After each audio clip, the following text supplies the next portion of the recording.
Anda kembali di Anyu Sore, pemirsa. Pelempar botol plastik ke mulut kudanil yang sempat viral di media sosial mendatangi Taman Safari Indonesia untuk memberikan klarifikasi. Pelaku mengaku tidak sengaja melempar botol plastik ke mulut kudanil. Sumpah jahat banget, sumpah. Gak bisa, kasihan. Inilah video yang sempat menghebohkan media sosial sejak Minggu 7 Maret lalu. Seorang pengguna Instagram memposting perilaku salah satu pengunjung Taman Safari Indonesia yang melemparkan botol plastik ke mulut kudanil. Berdasarkan informasi dari akun tersebut, pengemudi mobil yang berada di depannya melemparkan botol plastik ke mulut kudanil sambil melintas. Pelapor yang berada di belakang pelaku pun kemudian melaporkan peristiwa ini ke pihak pengelola. Hari ini pelaku kembali mendatangi Taman Safari untuk memberikan klarifikasi dan meminta maaf. Pelaku adalah seorang nenek berusia 64 tahun asal Cicalengka, Bandung, Jawa Barat. Ia mengakui perbuatannya dan meminta maaf pada pihak Taman Safari. Saya pelaku, saya buang sampah itu enggak sengaja.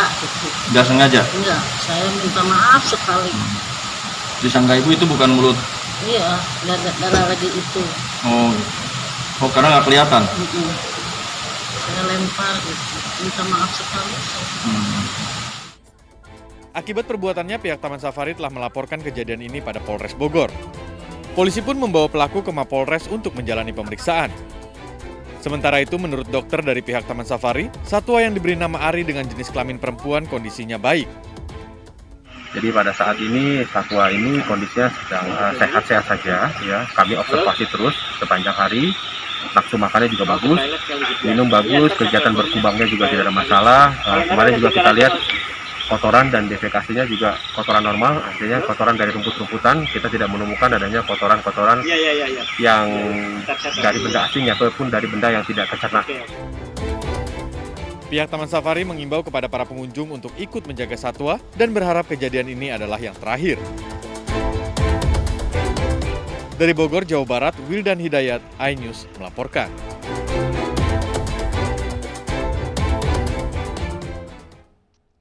Sebelumnya, kasus penganiayaan terhadap satwa juga sempat terjadi 2017 silam. Seekor rusa di Taman Safari dicekoki minuman keras.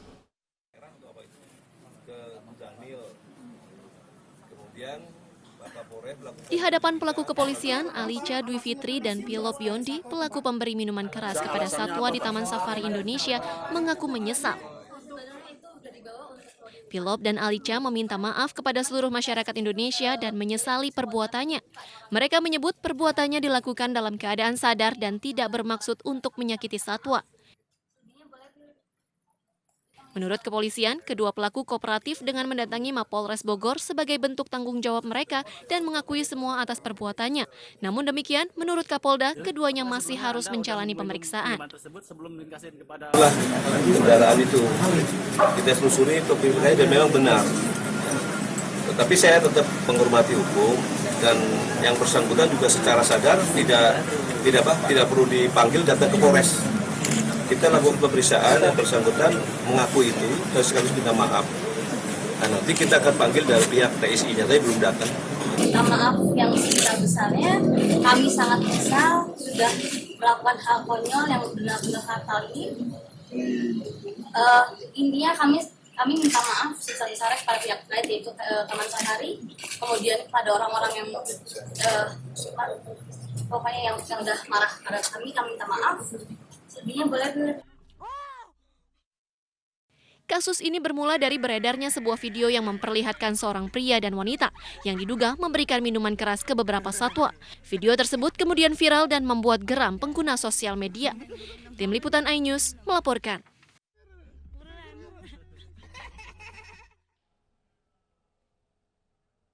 Pemirsa, seorang oknum polisi di Tabanan, Bali ditangkap karena mencuri cincin emas di sebuah pasar. Oknum yang baru bekerja sebagai polisi selama 2 tahun ini mengaku nekat mencuri karena terlilit utang.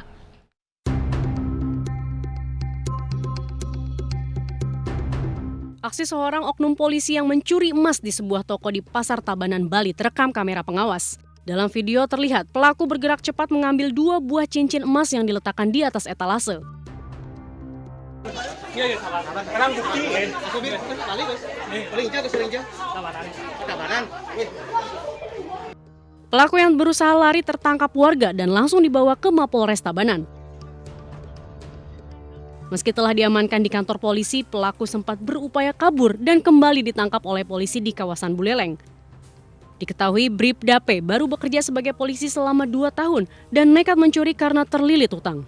Untuk pelakunya oknum dari anggota kita baru 2 tahun dinas. Untuk motifnya dan modusnya karena terlilit hutang sehingga mengambil jalan pintas. Namun kami juga kita akan proses pidananya. Bribda P kini masih diperiksa pihak Propam Polres Tabanan. Pelaku terancam pasal 363 tentang perampasan dengan ancaman hukuman 5 tahun penjara. Dari Tabanan, Bali, Made Ergawa, iNews melaporkan. Pemirsa, bocah kelas 2 sekolah dasar di Pamekasan, Madura, Jawa Timur tewas mengenaskan. Pelaku pembunuhan yang ternyata kerabat korban berhasil diringkus. Ada ongkos tak temu boleh nak. Tak temu boleh nak.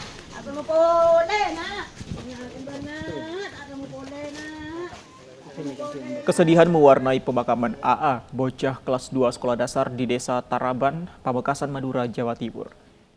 AA harus meregang nyawa dengan kondisi mengenaskan karena dibunuh. Motif pembunuhan dipicu dendam pelaku pada orang tua korban.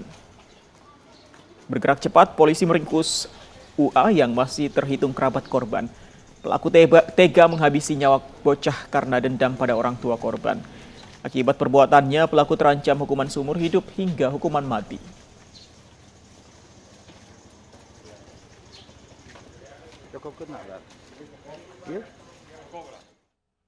Pemirsa, hasil otopsi jasad nenek berusia 61 tahun yang diracun oleh menantunya memastikan penyebab kematian korban. Dari tubuh korban ditemukan tanda-tanda keracunan termasuk aroma menyengat yang berasal dari bau racun biawak yang digunakan pelaku.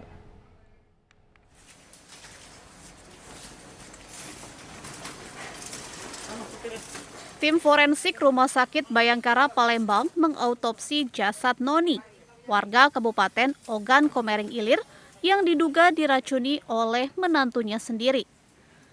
Hasil otopsi menunjukkan adanya tanda-tanda keracunan yang diderita korban, sehingga menyebabkan kematian. Kita tidak jumpa memang dia itu kekerasan, tapi pada mulutnya kita lihat ada bunyi halus sudah pecah. Itu menandakan dia aspiksia memang dia. Ujung jarinya juga warna kebiruan, bintik banget kelaran pada bola matanya. Karena kekerasan ya, karena waktu kita cium pun kok sepertinya baunya menyengat ini. Noni, 61 tahun, tewas usai diracuni sang menantu. Jasad korban ditemukan anaknya di dalam rumah dengan kondisi mulut yang mengeluarkan cairan. Pas pulang ke rumah, keadaan ibu? Ya sudah, tidak anu lagi, tidak baca ngomong lagi. Kalau sudah banyak buih kak ya? Iya, anu lagi lah. Sempat nanya sama istri kakak, apa jawabannya kak? Ya katanya itulah masuk angin. Sebelumnya, pelaku yang merupakan menantu korban berhasil diamankan polisi dari amukan warga yang kesal.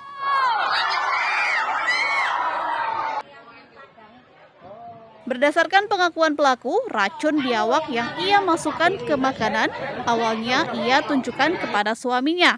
Namun salah sasaran dan justru dimakan oleh mertuanya.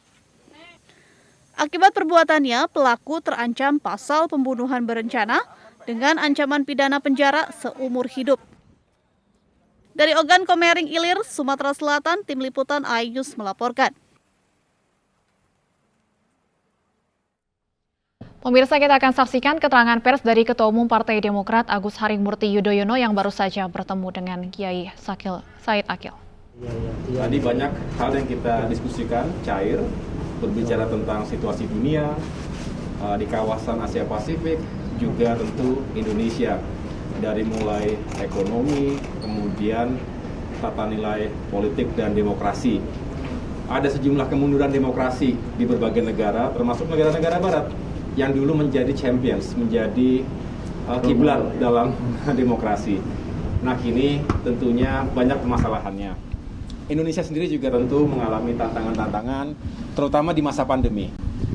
Itu yang tadi kami bicarakan, tentu secara khusus tadi juga memotret situasi yang sedang kami hadapi, keluarga besar Partai Demokrat.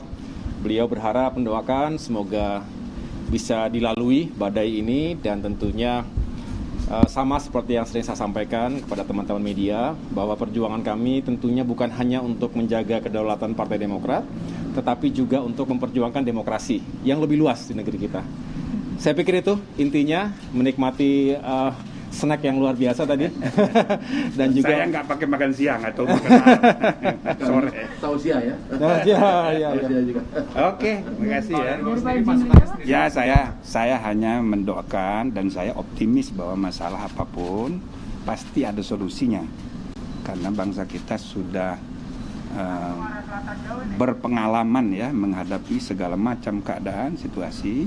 Jadi khusus mengenai kasus yang sedang dihadapi Partai Demokrat, saya optimis bahwa ini akan mencapai solusinya pada saatnya. Cuma kapan itu, prosesnya bagaimana, ya dilalui aja dengan menggunakan ukuran logic power, moral power, dan kesepakatan peraturan perundang-undangan, ya, hukum yang berlaku yang kita sepakati.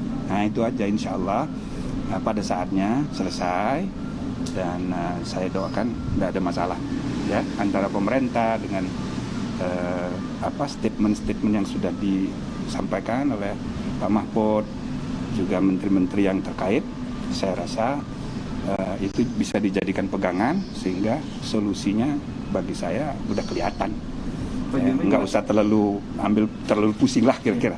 Tapi nggak boleh didiamkan, taken for granted. Nah, nggak boleh juga. Jadi harus diarahkan sehingga mencapai permusyawaratan, mencapai mufakat itu. Bapak kan juga sebelumnya menyampaikan ada beberapa poin yang seharusnya diberikan ataupun dilakukan oleh pemerintah. Mungkin bisa saya sampaikan lagi untuk menyelesaikan permasalahan Partai Demokrat ini. Nggak usah saya ulang. Itu kan sudah minggu yang lalu. Apa aja Pak yang mau poin-poinnya? Enggak, saya kan sampaikan bahwa ini masalah partai politik itu beda dengan ormas. Ya. Baik di Undang-Undang 2008 maupun di Undang-Undang 2011 tentang parpol maupun di Undang-Undang Dasar ini ya prinsip yang sangat penting, pilar demokrasi yang sangat penting yang harus dilindungi. Maka pembubaran parpol pun nggak sama dengan ormas, harus di MK, saking pentingnya gitu. Nah jadi kalau ada masalah dengan partai, menteri.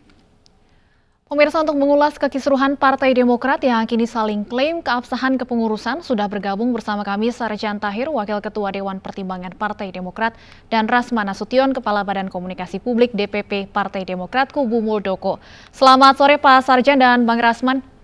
Sore, Assalamualaikum warahmatullahi wabarakatuh. Waalaikumsalam. Tentunya kita akan dengarkan pernyataan dari masing-masing kubu. Pemirsa, tetaplah bersama kami akan lanjutkan dialog usai jeda berikut.